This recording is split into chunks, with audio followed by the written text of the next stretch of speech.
जय जगन्नाथ रथयात्रा कथार आज आउ एक विषय विषय जानिबा। रथयात्रा 6टी रथरे हेउथिला। एहार कारण थिला बड़दाण्डरे थिबा नदी। गुंडीचा मंदिर को जीवाकू डंगा दरकार पड़ुथिला। यात्रा पर एते समय लागुथिला जे जन्मवेदी मात्र दिनटी रहुथिले श्रीजीव। आपणक मनरे कोन प्रश्न आसुनी? सतरे कोन अतीतरे एमिति रथयात्रा हेउथिला? रथयात्रा पर प्रति वर्ष निर्माण हुए 3टी विशालाकाय रथ, जहां कहा जाए चलंती देउल। रथरे महाप्रभु को देखी मोक्ष प्राप्ति पाई देशर कोण अनुकूल पुरी को अनेक भक्त धाई आसती।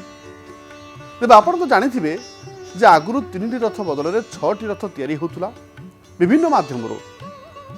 आपण मैंने एक हुए तो जानी किंतु यह पछरे एक सुंदर कहानी रही। कौन से कहानी तो आम आपको कहबू, से कहानी विषय जाना। किंतु जदि 6 रथ संपर्क में आलोचना करवा तेरे राजा इंद्रद्युम्न समय तैयारी होता 6टी रथ, जदिव से आवश्यकता रही। बेसी अतीतर पुनरावृत्ति करवानी, बेसी अतीत विषय कहवानी। आप हूँ जानी कि 6 रथ विषय कहुए पुरी सहर को नहीं कहुए जे अतीतर पुरी को 3टी रथी 3टी नदी छोट छोट नदी घेरिकी रही। आउ मालिनी नामक नदीटी बांकी मुहां समुद्र में मिशीला। तेणु मालिनी नदी द्वारा बड़दाण्ड 2 भाग में विभक्त होता। माने आपण जो वर्तमान बड़दाण्ड देखुंती 2 भाग में रही। श्रीमंदिर गुंडीचा मंदिर गला बेलू अधा बाटर मालिनी नदी प्रवाहित होता।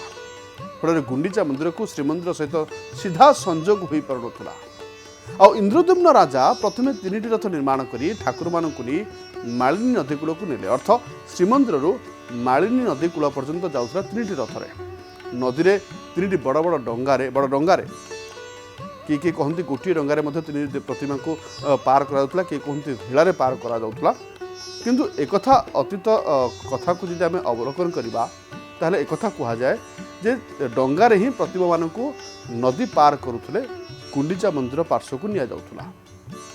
एबे नदी कूलर आउ 3टी रथ निर्माण करी गुंडीचा मंदिर को विग्रह मान को नि जाऊला। एहीपरि भाव में राजा इंद्रद्युम्न समय 6टी रथरे रथयात्रा होता। यह ठाकुर जन्मवेदी श्रीमंदिर को प्रथम रथयात्रा से समय कथा। किंतु इंद्रद्युम्न शासन काल आज पर्यंत बा किछि वर्ष पर्यंत रथयात्रा हो आसुची। किंतु 6टी रथ कथा जो कहवा तार केबे 6टी रथ 3टी रथ प्रचलन करागला से विषय जानिबा। कारण सेतेबेले आज भली रास्ताघाटर सुविधा नथिला। तेणु बाली माटी रे रथ टाणिबा बहुत कष्ट हेउतुला। राजा अश्व गज एवं कला बेठिया मानक लगे रथ टाणुले। 6टी रथ तैयारी करी रथयात्रा करने बहुत कष्टसाध्य होता, असंभव हो पड़ूला। से नवदिनात्मक यात्रा गोटे मासरू ऊर्ध्व समय लगुला। नाच ना 9 दिनिया यात्रा किंतु मास धरी लगुला।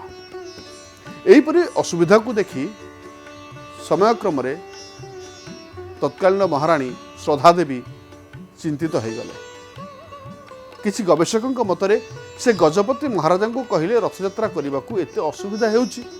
तेणु जदि मालिनी नदी को पोती दे जाता पोती दियंते तेरे 3टी रथ सीधा गुंडीचा मंदिर को जाई पारंता। तेरे नदी पोतिबा कौन एत सहज? से जहाँ भी हो रानी कथार गजपति सम्मत होले। नदी पोती थिबा कथा मध्य कहा जाए।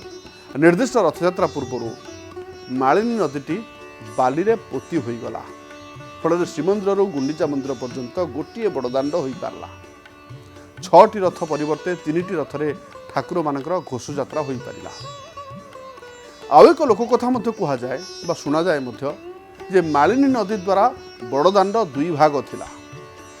श्रीमंदिर चतुर्था मूर्ति आसी नदी आरपटे ओह्लाउले। ठाकुर मानक नदी पार करा पुनः नदी एपटे थिबा आउ 3टी रथरे विजे करा जाउथुला। आउ एई असुविधा देखी महाप्रभु माउसी मालिनी नदी को शोषी देइथिले, जो कहा जाए अर्ध शोषिनी बा अर्धासिनी, जहाँकि वर्तमान माउसी माँ मंदिर भाव आप जानी। आई परंपरा को बजाय रखापी सेबेठारु नृसिंह चतुर्दशी रे जलाशायी नीति पालन करा जाउछि, जाकु जलशायी नीति बोली कहुए ताहा पालन करा जाउछि। चतुर्धा मूर्ति असुविधा दूर करने माउसी माँ नदी जल शोषि नहीं महाप्रभु जगन्नाथ कथा रखी बा कथा रक्षा करी बाहुड़ा यात्रा रे श्रीमंदिर को बाहुड़ा समय माउसी माँ मंदिर में पोड़पिठा खाई जाते भी परंपरा रही। तेज उत्कल इतिहास कथा कहतु मादलापांजी कथा कहतु अनेक पौराणिक कथा रही चकड़ा मानक 6टी रथ निर्माण कथा सूचित रही। जितेबले खारबेला समय रथोत्सव को अत्यंत जाकजमक पालन करा 6टी रथ कथा उल्लेख रही। तेबे कथा होची समय बदली व्यवस्था बदली राजराजुर शासन जाई प्रशासनिक कथा मध्य प्रचलन होईछि। श्रीमंदिर प्रशासन विभिन्न कार्य हाथ को नेउछंती। तो से दृष्टि समय बदलवा सहित आवश्यकता अनुसार सुविधा असुविधा को देखी वर्तमान 3टी रथरे चतुर्धा विग्रह रथयात्रा बड़दाण्ड को ओह्लई था गुंडीचा मंदिर को जाइथांती आड़प मंडप जन्मवेदी को जाइथांती।